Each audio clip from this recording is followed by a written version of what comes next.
বিসমিল্লাহির রহমানির রহিম। হে সমস্ত জগতবাসী, আজ আমি শামীম আলী চিশতি আপনাদের সামনে যে ধরনের আলোচনা নিয়ে হাজির হলাম, সে আলোচনাটি বুঝে নিতে পারলে তার জীবন ধন্য হবে।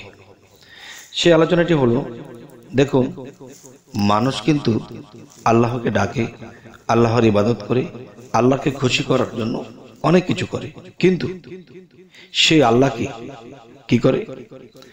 দেখে শুনে এবং আল্লাহকে দেখতেছে, আল্লাহকে বুঝতেছে, কিন্তু তারা আল্লাহকে অপমান করে দিচ্ছে। আল্লাহকে অপমান করে দিচ্ছে কেমন করে? দেখুন, যারা আল্লাহকে নিয়মিত ইবাদত করে, নিয়মিত আল্লাহকে ডাকে, আল্লাহকে ভয় করে, কিন্তু সেই আল্লাহকে প্রকাশ্যে অপমান অপদস্থ করতেছে। এই জিনিসটি কি করে? দেখেন, অপ্রকাশ্যে ভালোবেসে, অপ্রকাশ্যে স্মরণ করে, অপ্রকাশ্যে না দেখিয়া আল্লাহর ইবাদত করে। তো আল্লাহ যখন প্রকাশ্যে আসে, তখনই তারা কি করে? সেই আল্লাহকে অপদস্থ করে দেয়, অনাদর করে দেয়, অসম্মান করে দেয়। এই বিষয়টি কি করে সম্ভব? এই কথাগুলো কোথায় মিলাবেন? অবশ্যই দেখুন, আল্লাহ যখন বলেছিল, হে সমস্ত ফেরেশতা সকল, তোমরা আমার আদমকে সেজদা করো, তখন কিন্তু দেখা যায় যে আদম কিন্তু নড়াচড়া করেনি, আদম কিন্তু মূর্তিটাই ছিল, কিন্তু সেই মূর্তিকে কিন্তু আল্লাহ সেজদা করতে বলেনি। কাকে বলেছে? দেখেন, আল্লাহ কিন্তু সেই আদমের মধ্যে কি করেছে? সেই আদমের মধ্যে যে আল্লাহ বলতেছে যে আমার রূহ আমি আদমের ভিতরে ফুৎকার করিলাম। কথাটি একটু বুঝতে হবে। যদি বলতো যে আমি রূহ সৃষ্টি করিয়েছি এবং রূহ সৃষ্টি করে আমি আদমের ভিতরে দিলাম, এমন কিন্তু কিছু বলেনি। কি বলেছে? যে আমার রূহ। দেখেন, একটা হচ্ছে আমার সৃষ্টি, আর একটা হলো আমার রূহ। আমার রূহ আমি আদমের ভিতরে ফুৎকার করিলাম, তখনই আদম নড়াচড়া করে এবং কথা বলতে পারে। এবং এটাও প্রমাণ করা হয়েছে, ফেরেশতাদেরকে যখন বলা হয়েছিল যে হে আল্লাহ, আমাদেরকে কোটি কোটি বছর আগে সৃষ্টি করেছেন, আমাদেরকে তৈরি করেছেন, আমরা কিন্তু আপনার ইবাদত করি, এখন আপনাকেই সেজদা করি। হে আল্লাহ, এখন আপনি বলতেছেন যে আমাদেরকে বলতেছেন যে আমরা আদমকে সেজদা করব। আদম তো আল্লাহ নয়, তবে হে আল্লাহ, আপনি কেন বললেন যে আদমকে সেজদা করতে?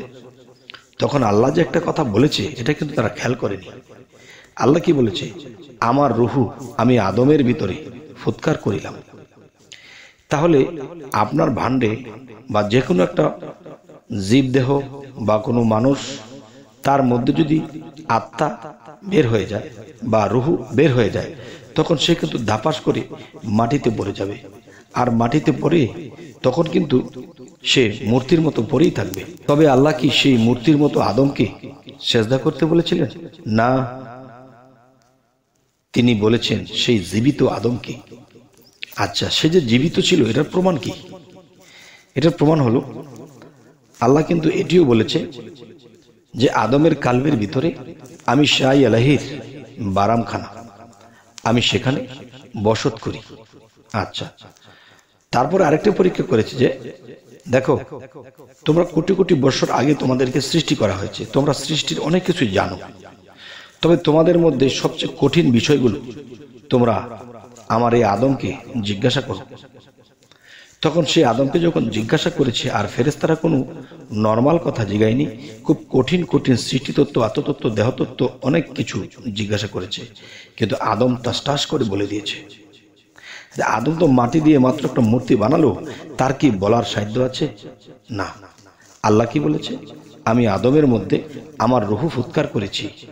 তার মানে সেই রূহ যখন আদমের ভিতরে চলে গেল, তার মানে সেই আদমের ভিতরে আল্লাহ নিজেই চলে গেল। আর আল্লাহ নিজে চলে গিয়ে সেই হৃৎপিণ্ডে কিংবা সেই কালবের মধ্যে আল্লাহ অবস্থান করছে। তখন আল্লাহ কিন্তু এটাও কোরআনে বলেছে যে নিজেকে পবিত্র করলো সেই সফল কাম। সফল কাম কেন? এই জন্যই সফল কাম যে আল্লাহ কি বলেছে, যে নিজেকে পবিত্র করলো তার মধ্যে আল্লাহ রূপে সেখানে বিলীন হন। সুবহানাল্লাহ। তাই আজকের আলোচনা আমি যেটি বোঝাতে চাচ্ছি, হে সমস্ত জগতবাসী, যে যখন আদমকে সেজদা করা হয়েছে তখন কিন্তু আদম আকবর বলেনি, তখন কিন্তু এমন কথা বলেনি যে আদম সুফি আকবর, না, তিনি ফেরেশতা সকল কি বলে সেজদা করেছিল? সেজদা করেছিল আল্লাহু আকবর। তার মানে আদমের কালবে আল্লাহ বসে আছে, তখন এখানে আল্লাহু আকবর বলে যখন সেজদা করা হয়েছে তখন আদমের কালবে বসে আল্লাহ এই সেজদাটি প্রকাশ্যে নিয়ে গেল। আচ্ছা, তো প্রকাশ্যে সেজদা নিয়ে গেল, কিন্তু অপ্রকাশ্যে আমরা কিন্তু সেজদা করি, অপ্রকাশ্যে আল্লাহকে না দেখিয়া ভজনা করি, না দেখিয়া ইবাদত করি। তবে এখানে যে আসল কথাটি বলতে চাচ্ছি সেটি হলো, দেখুন যে সেই আদি আদমের ভিতরে আল্লাহ রূহ ফুৎকার করেছিল। বর্তমানে যে আদম বা মানুষ আছে যারা নিজেকে পবিত্র করেছে তাদের মধ্যেও কিন্তু আল্লাহর রূহ ফুৎকার করা আছে। আর সেখানে যদি মানা হয় তাহলে রাসূলকেই মানা হয়, আর রাসূলকে মানলে আল্লাহকে মানা হয়। তাহলে বলতে চাই যে প্রকাশ্যে কিভাবে মানুষ আল্লাহকে অপমান অপদস্থ করে। দেখেন, পৃথিবীতে কোনো আল্লাহর ওলি এসেছে, আল্লাহর ওলি এসে সে নিজেকে কখনো আল্লাহর ওলি বলেনি, সে আল্লাহর ওলি মানুষই তাকে স্বীকৃতি দেয়। কেন? তার দ্বারা অনেক কারামত ঘটেছে, সে কিছু বলে দিলে তা হয়ে গেছে। 12 বছর সন্তান হয় না, বলে দিয়েছে তোমার আসতেছে বছরের মধ্যে তোমার সন্তান হয়ে যাবে, কিন্তু হয়ে গেছে। তাহলে বোঝা গেল কি তিনি যা বলে ঠিক তাই হয়। তখনই বুঝতে হবে সেই আদমের মুখ দিয়ে আল্লাহ নিজেই সেই কালবের মধ্যে বসে আদমের মুখে কথা বলে এবং যা বলে তাই ফলে। তাই শামীম আলী চিশতি হয়ে আমি যা কিছু বলতেছি আপনাদেরকে অবশ্যই এই কথাগুলো জ্ঞানের দ্বারা বুঝে নিতে হবে। আচ্ছা, তাহলে অপ্রকাশ্যে আমরা আল্লাহর ইবাদত করি এবং প্রকাশ্যে অপমান করি কিভাবে? আজকের কথাটির মূল হলো এটি হলো, দেখুন যে একজন আল্লাহর ওলি যখন এসেছে কিন্তু তাকে বিশ্বাস করিনি, তাকে মানিনি, তাকে অপদস্থ করেছি, পাগল টাগল বলে তাকে তাড়িয়ে দিয়েছি, তাকে শরীরে আঘাত করে দিয়েছি। আর এই আঘাত কোথায় লেগেছে? সেই আল্লাহর রূহ যে তার ভিতরে আছে, আর রূহ না থাকলে কিন্তু ব্যথা থাকে না শরীরে। মৃত মানুষকে আঘাত করলে মৃত মানুষ ব্যথা পাবে না, ঠিক রূহ যতক্ষণ আছে ততক্ষণই ব্যথা পাবে। তাহলে একজন আল্লাহর ওলির ভিতরে আল্লাহর প্রকৃত বান্দা যাকে বন্ধু স্বীকৃতি দিয়েছে তার মধ্যে আল্লাহ বিদ্যমান আছে, এবং সেই ব্যক্তিকে যদি কথার আঘাত করেন সেটা আল্লাহ পাবে, যদি তাকে লাঠির আঘাত করেন সেটাও আল্লাহ পাবে। একে যদি না খাইয়ে অসেবা করে বা অমান্য করে কষ্ট দেন তাহলে সেটা কি আল্লাহকেই দেওয়া হবে। কেননা আল্লাহ বলেছে যে নিজেকে পবিত্র করলো সেই সফল কাম। তাহলে সেই সফল কাম যে নিজেকে পবিত্র করলো, আর সেই পবিত্র মানুষকে আমরা কি করেছি? অপদস্থ করেছি। আর এই মানুষটিকে কি করলে পরে আল্লাহ এই সেবা পাবে, আল্লাহ এ পুরস্কার পাবে, আল্লাহ এ ভালোবাসাটুকু পাবে? সেটি হলো সে আল্লাহর ওলি বা সে আল্লাহর পাগল, সে আল্লাহর ফকির, তাকে যদি সেবা করা হয়, তাকে যদি মুখে খাবার তুলে দেওয়া হয়, তাকে যদি মাথায় হাত বোলানো হয়, তাকে যদি সম্মান করা হয়, তাহলে এই জিনিসগুলো স্বয়ং আল্লাহই পেয়ে যায়। সুবহানাল্লাহ। তবে আল্লাহ কি প্রকাশ্যে আপনার কাছে বায়ুর সাথে ভ্রমণ করে আসবে সেটা আপনি দেখবেন না, যেহেতু চর্মচক্ষু দিয়ে দেখা যাবে না। দেখতে হলে দিব্য চক্ষু বা আত্মচক্ষু লাগবে। তাই আমি বলবো চর্মচোখে দেখে চিনে নিতে হবে যিনি ঘর সংসার বাড়ি ঘর আমিত্ব টাকা পয়সা সমস্ত কিছু ত্যাগ করে সে আল্লাহর পাগল হয়ে গেছে, তাহলে তার শরীরে নোংরা কাপড় দেখা যায়, তার শরীরে গোসল করেনি মনে হয় কতদিন, শরীরে ধুলা ময়লা দেখা যায়, চুলগুলো এলোমেলো দেখা যায়। তবে এটা কি নাপাক? নাপাক হলো পৃথিবীতে যে মিথ্যাচারী করে, মানুষেরটা মেরে ধরে খায়, মানুষকে কষ্ট দেয়, তখনই সে পাপের করে নাপাক হয়ে যায়। তাই বলবো কি যে আল্লাহর সেবা যদি আমরা করতে চাই তাহলে কি করতে হবে? আল্লাহর ওলিদেরকে সেবা করতে হবে, আল্লাহর পাগলকে আল্লাহর ফকিরকে আমাদের সেবা করতে হবে। তাহলে এই সেবাটা আল্লাহ পেয়ে যাবে। আর আল্লাহ যদি আমার সেবায় সন্তুষ্ট হয়ে যায় তবে আল্লাহ আমাকে ইহকাল পরকাল আমার চিন্তা আমার করতে হবে না, আমার চিন্তা সে আল্লাহই করবে। তবে আল্লাহ এটিও বলেছে তোমরা আমার বন্ধুদের সাথে কখনো বেয়াদবি করো না, যদি বেয়াদবি করো তোমাদের অনন্ত শাস্তি হবে, কারণ আমি নিজে আল্লাহ সেই বন্ধুর মাঝে আছি, বন্ধুর আঘাতটাই আমার আঘাত।